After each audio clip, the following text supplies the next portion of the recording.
Bismillahirrahmanirrahim. Assalamualaikum warahmatullahi wabarakatuh. Alhamdulillah wassalatu wassalam ala Rasulillah Muhammad bin Abdullah wa ala alihi wa sahbihi wa man wala. Anak-anak kelas 4 yang Bapak banggakan, Soleh dan Soleha, silakan dilihat di buku LKS-nya.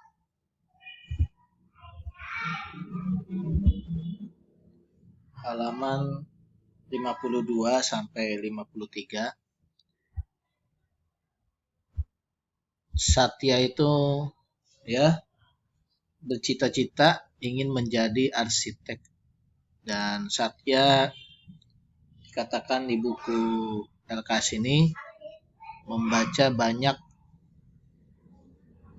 bangunan-bangunan terkenal. Di sini ada Candi Borobudur, Waduk Jatiluhur, Jembatan Nasional Suramadu, dan Masjid Istiqlal. Anak-anakku sekalian, untuk hari ini kita akan menyampaikan Ustadz Bapak akan sampaikan mengenai cara pembangunan Candi Borobudur dan Masjid Istiqlal saja, dua ya. Anak-anak sekalian, kita sudah tahu bahwa Borobudur itu termasuk candi terbesar ya, di abad ke-9 dibangun ya, dan bahkan termasuk 7 keajaiban dunia ya, sempat begitu oleh UNESCO. Anak-anak sekalian, yang perlu dihayati adalah pembangunan ini membutuhkan waktu tidak sebentar ya, perlu ada kerjasama tim begitu ya, dan desainernya juga harus bagus nih, karena seperti tingkatan menuju gitu ya, tertinggi gitu dalam agama Buddha. Lihat, jadi 10 lantai ini kalau dilihat, dan batunya itu mengikat, dibutuhkan waktu 50 tahun ya. Wajar. Kenapa tidak ada bulldozer waktu itu, tidak ada kren yang ngangkut batu, tapi didesain batunya itu bisa diangkat, kecuali patungnya mungkin dibopong rame-rame seperti itu ya, patungnya karena di atas yang lumayan berat. Tapi poinnya adalah Indonesia, nenek moyang kita berhasil ya. Jadi jangan bilang ini Borobudur dibangun oleh jin begitu ya. Tidak, ini dibangun di zaman kerajaan Mataram kuno begitu ya. Sebelum kan Mataram ada dua, ada Mataram kuno, ada Mataram Islam dilanjutkan. Keturunannya yang nanti beragama Muslim gitu ya. Nanti berubah lagi menjadi dua, ada kerajaan Yogyakarta dan kerajaan Solo ya. Pakubuwono dan Hamengkubuwono seperti itu. Nah, nenek moyang Pakubuwono dan Hamengkubuwono ini ya, kerajaan Mataram ya, Samaratungga begitu ya, membuat bangunan yang indah 10 lantai dan membutuhkan waktu yang lumayan banyak, yaitu 50 tahun. Ini dibutuhkan kerjasama, ketekunan ya. Subhanallah ya, tidak ada truk tuh ya, tidak ada bulldozer tapi bisa dibangun. Peralatan juga sederhana, palu dan pengungkitnya saja. Rajanya bernama Raja Samaratungga, tapi nanti selesainya bernama Ratu Pramurdawardhani, putri Raja Samaratungga yang bertahta.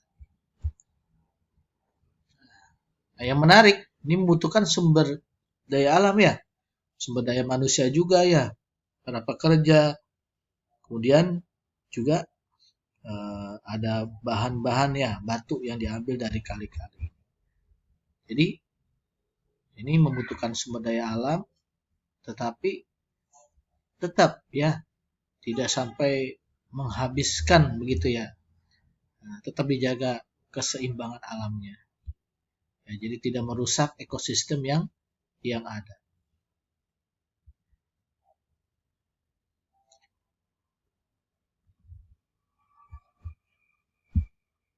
Nah, kemudian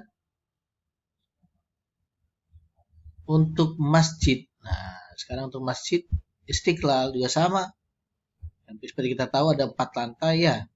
Bangunannya ini terbesar di Asia Tenggara, dilapisi aluminium ya. Nah, yayasannya itu diprakarsir Presiden Soekarno, ketua umumnya waktu itu Haji Anwar Cokro Aminoto, ya, pimpinan Ki Haji Taufikur Rahman, seorang tokoh Masumi waktu itu. Nah, kemudian ada sayembara rencana gambar Masjid Istiqlal, dan yang pemenangnya adalah seorang arsitek ya. Jelas ini arsitek, bukan alum. Kalau di berita yang lain seorang alumni STM, tapi sebenarnya arsitek. Frederick Silaban, Kristen Protestan pemenangnya. Keduanya R.U. Toyo. Ketiganya Hans Groenewegen. Dan yang terakhir mahasiswa ITB. Ya, namanya Ilham begitu ya. Nah, ini membutuhkan 27 tahun. Nah, kalau tadi membutuhkan 50 tahun, kalau Masjid Istiqlal 27 tahun. Ya. Dia ada ditopang ya. Kubahnya ditopang 12 tiang begitu, sangat besar. Nah, ini dia. Menaranya ada 97 meter. Kubahnya itu berdiameter 45 meter. Yang ditopang 12 tiang besar. Ya. Nah, jadi kita bisa ya, negara kita bisa membangun bangunan-bangunan besar begitu ya. Jadi, Masya Allah ya.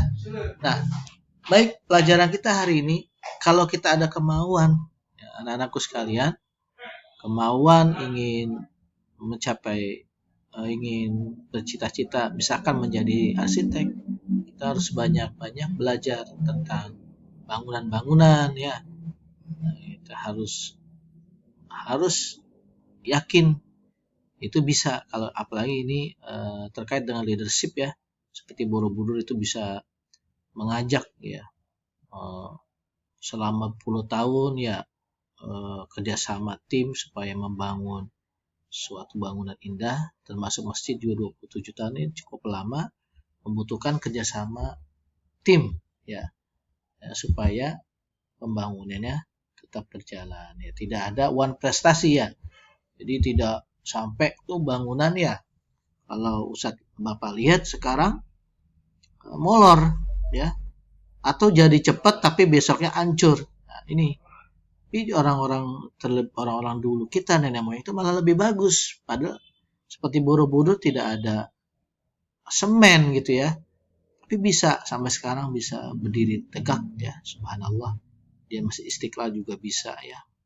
Nah, kita belajar dari mereka, mungkin keikhlasannya, kecerdasannya ya, kerjasamanya yang begitu kuat sehingga membuat bangunan terlihat di dalam tegaknya bangunan itu.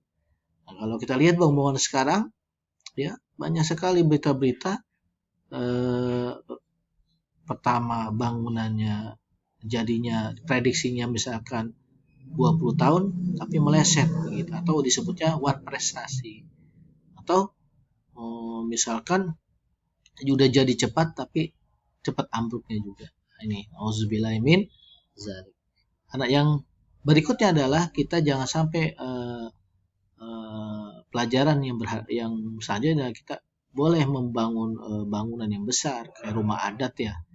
Kamu bisa lihat di LKS itu rumah adat memang pakai kayu ya, pakai batu, tapi tidak sampai menghabiskan hutan ya, jangan sampai menguduli hutan. Ini penting sekali. Pelajaran kita hari ini ya, kita harus seperti yang Bapak sampaikan pada pelajaran yang lalu, kita memang adalah makhluk yang paling tinggi derajatnya, tetapi tidak bisa berlaku senang-senang dengan alam ya, dengan manusia, dengan tumbuh-tumbuhan dan hewan. Demikian pelajaran hari ini, ya, diingat-ingat ya. Insya Allah di CBT akan Bapak keluarkan mengenai bangunan-bangunan yang Bapak sebutkan, yaitu Candi Borobudur dan Masjid Istiqlal. Demikian anak-anak sekalian, selamat belajar. Assalamualaikum warahmatullahi wabarakatuh.